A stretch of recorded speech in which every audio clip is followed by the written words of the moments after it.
और उनकर मेहरारू बिना ना गौना करा के आइल बड़ी,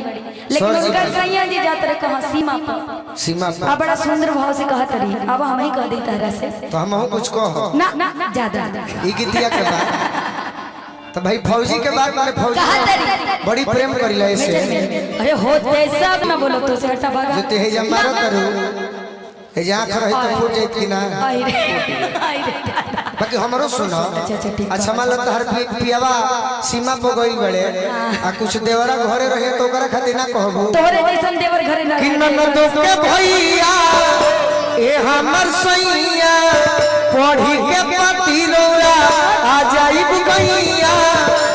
भइल गया माटी देवरवा बोलो मुजी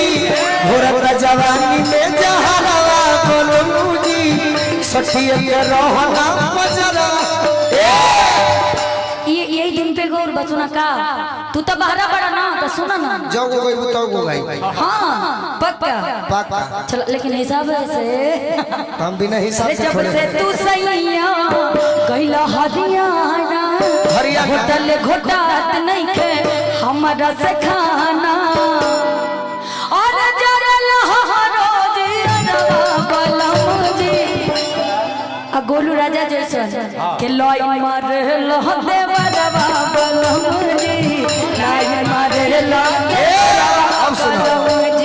कहले माने कि जाओ गई तो गो गई नहीं। अरे हम तो तू ही कहत रह कि ए सैया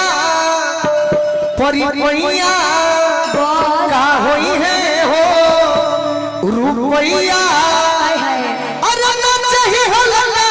हरवा बोलो मुजी हवा ओढ़ा दिया चरवा बोलो मुजी सखिया के रहना बजरा। जय गो कहू अरे भौज के नौकरी बा कैसन ई नौकरी आ भोले घरे रह के ढोले टोकरी आवा बोलो ना तो फसरी लगाई काहे मोरम मरे मत अरे नहीं तो देवरवे पोछोती रही जाई काहे अब जवाब काहे मत पूछो जे बियाह कर के अपना सैया जी से उदे देवरे के संगे रह जाई कारण का जेकर पियावा 10 साल सुना ना पहले का बा सुनो कारण सुनो ना पहले भाव सुनो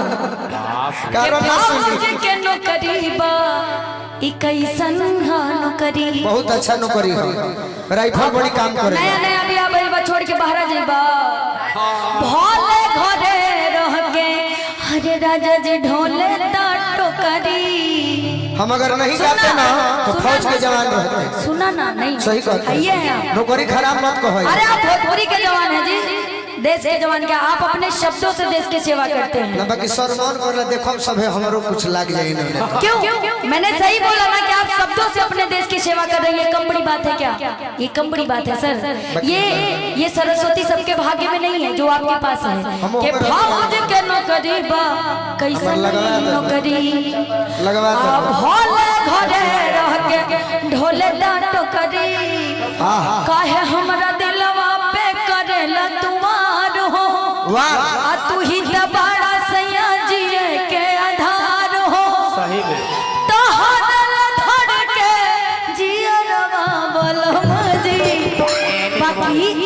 अवन उड़ा दी अजरवा बलम जी अवन उड़ा दी अजरवा बलम जी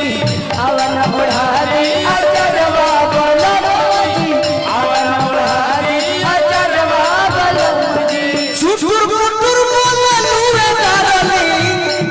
लड़ा सुटुर सुटुर सुटुर कुटुर बोले नूरे डारली लड़ा सुटुर सुटुर आ जोनहरी में चल ना करे। एक मिनट अब तो हमारे के कटब घर नहीं बा कि जोनहरी में चलबा बियाह कला इज्जत से ले चला घरे के जोनहरिए खाली बा बतिया नहीं के सुनत भोला भैया जोनहरी में ले जाए वालन का काम आवारा गर्दी होला आवारा लोग जोनहरी में ले जाला जे असली मर्द होला बियाह करके अपने घरे ले जाला अच्छा लिया जाए तो बोला ना कि चुटुर कुटुर बोले नूरे भरिया बियाह में सुनो बोले के पड़ी बोले के हम बोला तनी हाँ, बियाह हुई जब लगन नियर आई पंडित जी से देखवाई कि लगन कब तो जरूरी बात ओकरा पहले तू जोनहरी में जइबा हमरा संगे हमार लगन बेचैन रही तब का कर। अरे चल जा हटा मना कि जो कुटुर बोललू ए गोरिया लड़ सुटुर सुटुर अच्छा आ जोन हरी में चल न करे के आ खूब गुटुर गुटुर जोन हरी में चल न करे के खूब गुटुर और एगो बात कही का पिज्जा लेखा पतरी कमरिया बरगर लेखा गाल चुप रह भरेलू चौबड़ी गली में कैसन आ चौमिन लेखा चाल भरेलू चौबड़ी गली में चौमिन ले आवा आवा आवा आवा होई रही एगो बड़ा निमन गाना बता रहा ले कहीं हमरो भेगो निमन बा अरे उगल बाड़े चंदा मामा आ उगल बा जोरिया आ छतिया लगाली करवट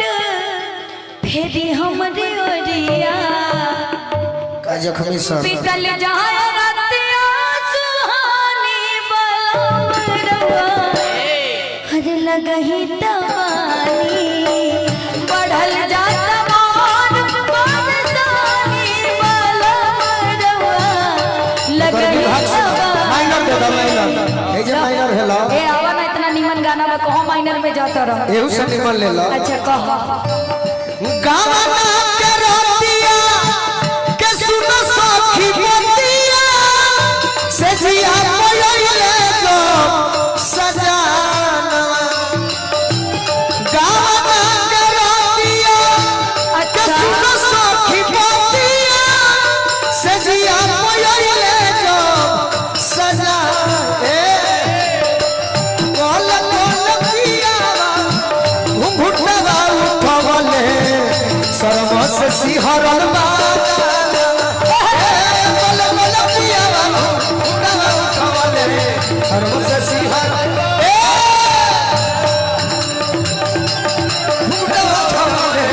सरमस सिहरन देखी ज्योति जी शिव नारायणी करे के कहल जाला ई जानतनी के गावेला जे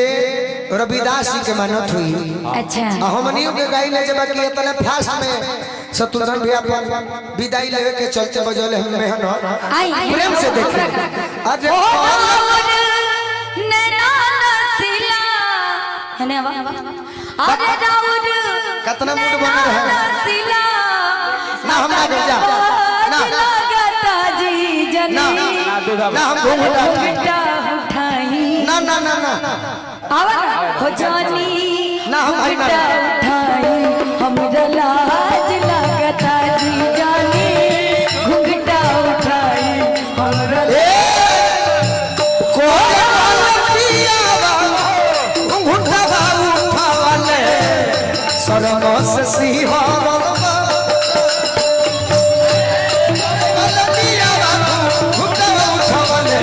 सरमस सिहरन